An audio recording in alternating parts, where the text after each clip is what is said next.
Certain notified person under GST. तो TDS के अंतर्गत क्या होगा कि आपको ये जो हम पढ़ रहे हैं ये जीएसटी का टीडीएस है ना, तो इसमें 2% का पेमेंट पे आपको टीडीएस डिडक्ट करना पड़ता है। In this article, we discuss all about TDS under GST, including the TDS rates under GST, the deduction limit applicable, form to be filed, interest and penalties applicable, and final.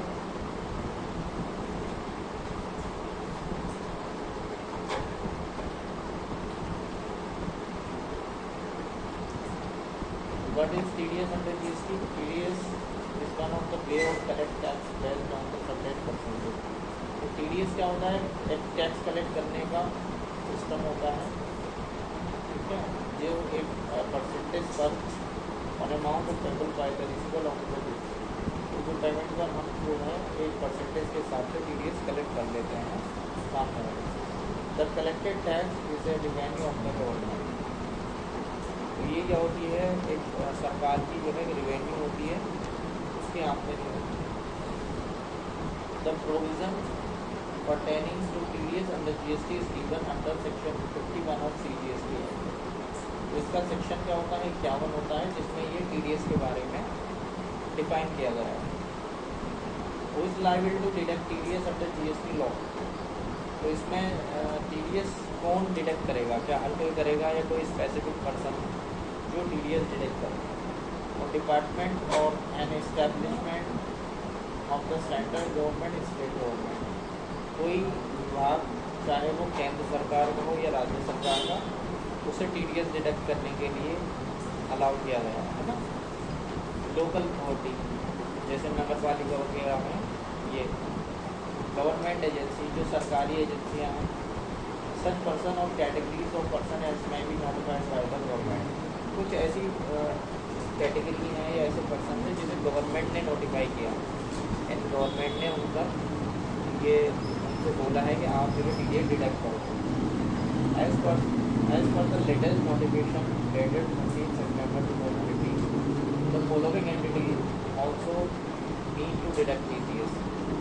तो 13 सितंबर 2018 को जो है कुछ agencies, कुछ लोगों को इसमें add किया गया है, जैसे an authority of the board और any other body which has been set up by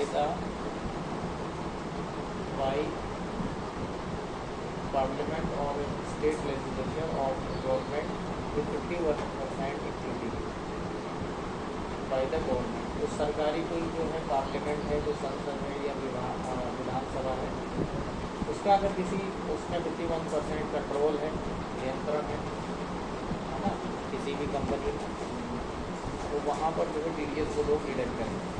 society establishment by central और स्टेट गवर्नमेंट और लोकल अथॉरिटी, यानी society registered under society registration act, तो जो सोसाइटी रजिस्ट्रेशन एक्ट के अंतर्गत registered है उनको भी TDS जो है डिडक्ट करना पड़ेगा।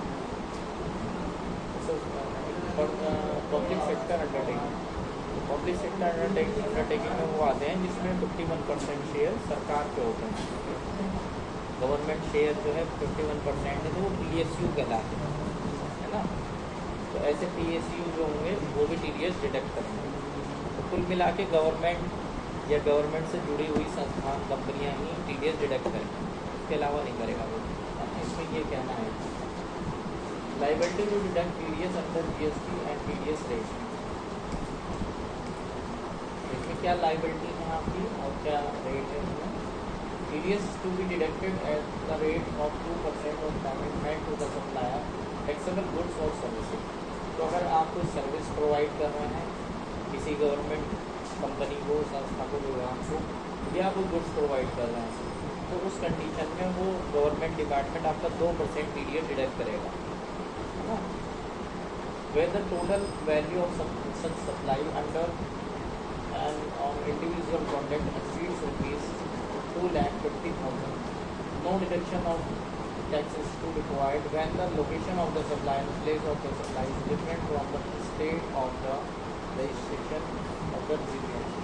तो यहाँ पर ये कंडीशन होगी कि आपका जो कॉन्ट्रैक्ट है वो 2.5 लाख से ऊपर की कीमत हो उसमें, है ना, 2.5 लाख से ऊपर की वैल्यू है, तो आपका जो कॉन्ट्रैक्ट है आपका गवर्नमेंट डिपार्टमेंट से, चाहे वो गुड्स के केस में है या सर्विस के केस में, तो वो गवर्नमेंट डिपार्टमेंट आपका 2% का TDS GST वाला TDS डिडक्ट करेगा, है ना। सेम स्टेट है तो उसमें CGST SGST डिडक्ट किया जाता है। तो देखो इसमें ये कंडीशन है, सप्लायर है कोई महाराष्ट्र का, जो एक तो महाराष्ट्र में सप्लाई देता है, प्लेस ऑफ सप्लाई महाराष्ट्र है, यहाँ पर प्लेस ऑफ सप्लाई कर्नाटका है ना, ठीक है। दो अलग अलग है इसमें स्टेट। अगर ये महाराष्ट्र वाला महाराष्ट्र में ही रिसिपिएंट है तो this will be inter state supply and TDS can be deducted. अगर महाराष्ट्र वाले ने महाराष्ट्र का ही कस्टमर है तो वहाँ पर अगर ये कोई गुड्स या सर्विस प्रोवाइड कर रहा है तो वहाँ पर TDS डिडक्ट किया जाएगा। लेकिन आपकी प्लेस ऑफ सप्लाई महाराष्ट्र है, लेकिन रिसिपिएंट अगर आपका दूसरे स्टेट का है तो इस कंडीशन में क्या होगा, वो this will be inter state supply shall not be deducted. इस कंडीशन में TDS नहीं काटा जाएगा, है ना, क्योंकि रिसिपिएंट तमिलनाडु का, यहाँ पर कर्नाटका है ना। और अगर अलग ही है बिल्कुल, आपका प्लेस ऑफ सप्लाई ही अलग है तो this will be inter state supply and TDS shall be deducted. तो TDS आपका डिडक्ट किया जाएगा, उसी के बारे में ये चीज़ें चार्ज बना रहे हैं। अब देखो इसमें कैलकुलेशन देख लो, TDS under GST is calculated of the value show in the contract as when it is build. Take an example, the railway department in Karnataka entering into a contract with XYZ supplier for anti-corrosion paint in Karnataka. Worth INR 4 lakh.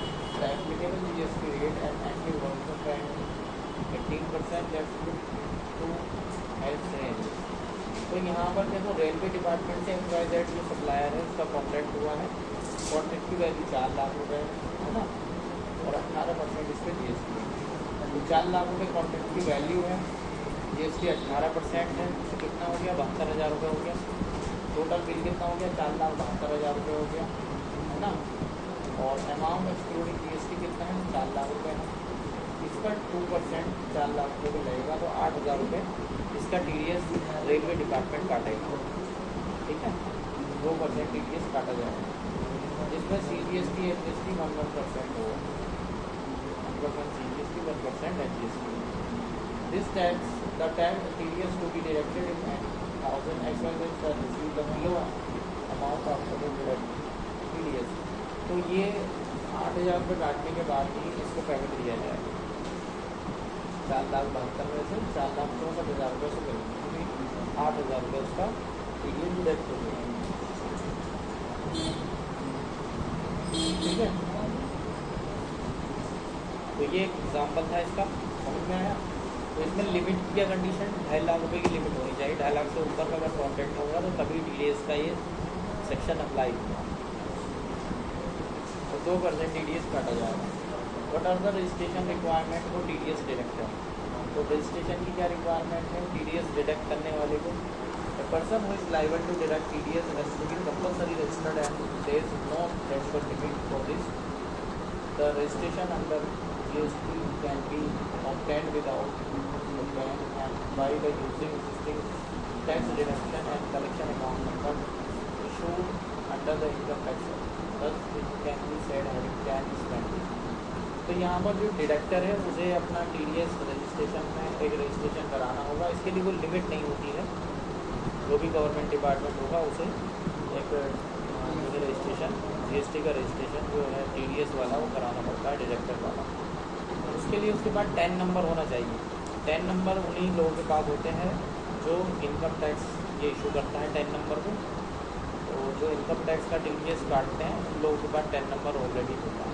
तो 10 number की base पर ये registration मिलेगा। जैसे normal registration GST का 10 number की base पर मिलता है, और ये वाला रजिस्ट्रेशन आपका 10 नंबर की बेस पर मिलेगा, है ना। मैंने शुद्ध TDS पेड, तो ये कब पेड किया जाएगा और कब करना चाहिए इसको। तो आपने किसी मंथ में जैसे TDS shall be paid within 10 days from the end of the month in this tax is deducted and file GST the payment shall be made to the appropriate government which means तो यहाँ पर जो TDS जमा होगा आपका वो month खत्म होने के 10 दिन के अंदर जमा करना है, आपको डिपॉजिट कराना है। और GSTR 7 फाइल होगी, इसकी रिटर्न फाइल करेगा जो डिडक्टर होगा, जो TDS काट रहा है, जैसे रेलवे डिपार्टमेंट काट रहा है तो रेलवे डिपार्टमेंट GSTR 7 फाइल करेगा, है ना। The central government in case of IGST and CGST, state government in case of IGST पे तो दूसरे स्टेट का है तो IGST सेम स्टेट में तो CGST SGST काटा जाएगा। But are the provision relative to the issue the TDS certificate under GST, तो जो TDS काटेगा, जैसे जो भी डिपार्टमेंट है जो TDS काटेगा उसे वो एक सर्टिफिकेट भी इशू करेगा 7 है, जिसका वो उसने TDS काटा है तो उसे एक सर्टिफिकेट देगा GSTR 7 है। ये TDS सर्टिफिकेट जो है रिटर्न फाइल होने के बाद उसको इशू हो जाएगा।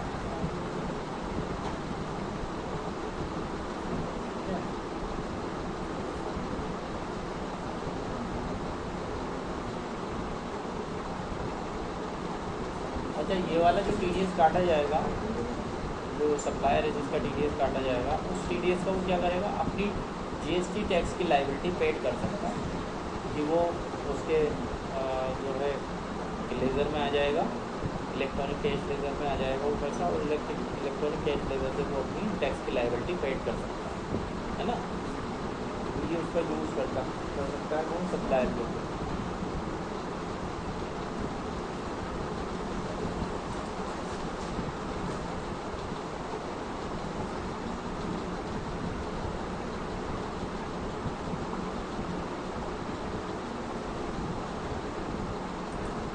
थोड़ा सा चेंज आएगा TDS में।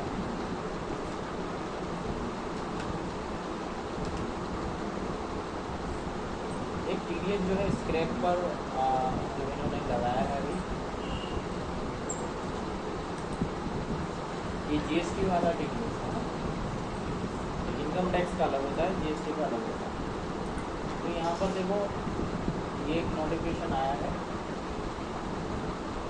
TDS registered person involving in supply of metal scrap. जो लोग स्क्रैप में बिजनेस करते हैं, कबाड़े का जो बिजनेस करते हैं और मेटल स्क्रैप से रिलेटेड, जैसे आयरन स्क्रैप होता है ना, या और जो स्क्रैप होते हैं जो मेटल से रिलेटेड हैं, तो अगर वो स्क्रैप का बिजनेस करते हैं तो उसमें क्या होगा उसके बाद तो है, तो वो सेक्शन 51 और द CGST है, दिस अमेंडमेंट मतलब एक संशोधन हुआ है इस सेक्शन में।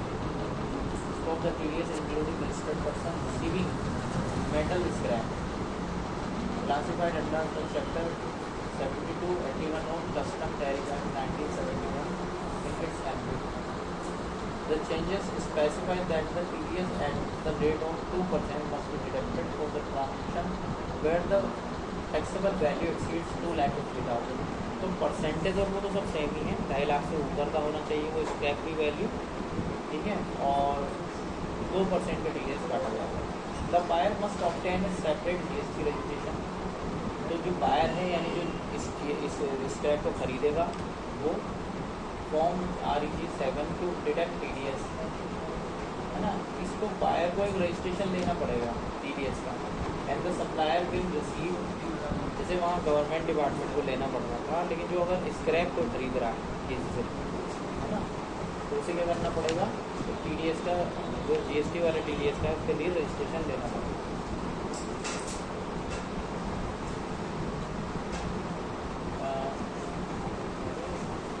Supplier will receive the TDS credit in their cash ledger में, सप्लायर जो है जो बेच रहा है माल उसके कैश लेजर में वो दिखाई देगा। The notification also replace the third proviso confirming that the while supplying between certain entities remain exempt from the TDS transaction involving metal buyer and seller। तो जो metal से related seller buyer हैं, ठीक है, उन्हीं पर लगाया जाएगा। तो ensure compliance with the above the GST TDS provision including the filing of GSTR 7 and obtaining TDS certificate 7 है। The changes act to streamline tax reduction, ensuring that the metal scrap industry GST requirement by improving liquidity for the supplier। तो यहाँ पर same वही condition लगनी है, लेकिन इसमें जो पहले तो गवर्नमेंट डिपार्टमेंट को ही TDS रजिस्ट्रेशन लेना था। अब जो मेटल स्क्रैप से जुड़े हुए बायर हैं, यानी वो कहीं से बाई करते हैं, तो खरीदते हैं स्क्रैप मेटल वाला, उनको भी ये रजिस्ट्रेशन लेना पड़ेगा और उन लोगों पर भी ये लागू हो जाएगा कि वो TDS काटें अगर कोई सामने वो स्क्रैप परचेज करता है मेटल में।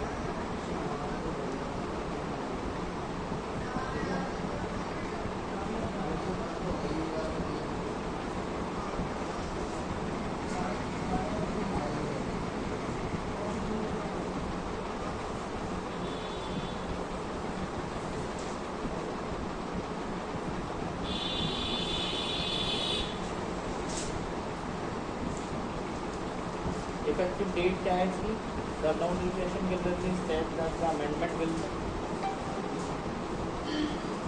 come into effect from 10th of October 2024. This means that the provision of this notification must be complied with for all eligible transaction on after that. तो ये 10 अक्टूबर के बाद लागू कर दिया गया है, 10 अक्टूबर 2024 से ये लागू हो गया।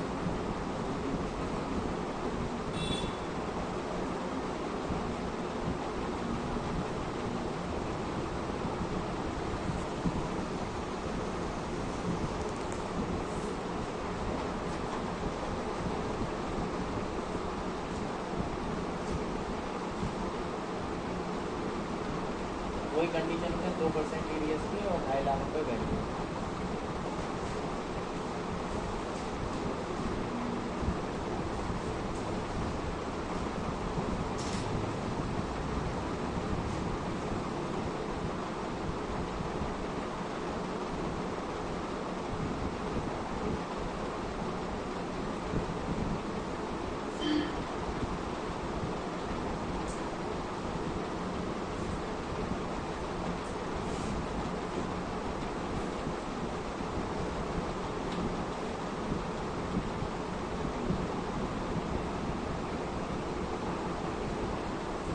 TDS on metal scrap under GST is not applicable to the import of metal scrap. अगर आप import करते हैं metal scrap तो वहाँ पर ये लागू नहीं है।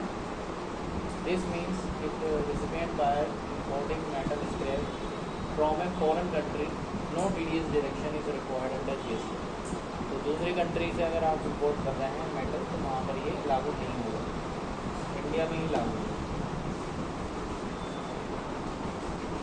ठीक है, तो ये एक चीज़ और ऐड हुई है 10 अक्टूबर 2024 से। तो इसमें जो है ऐसे बायर्स को TDS रजिस्ट्रेशन लेना पड़ेगा जो मेटल स्क्रैप में जो इन्वॉल्व है।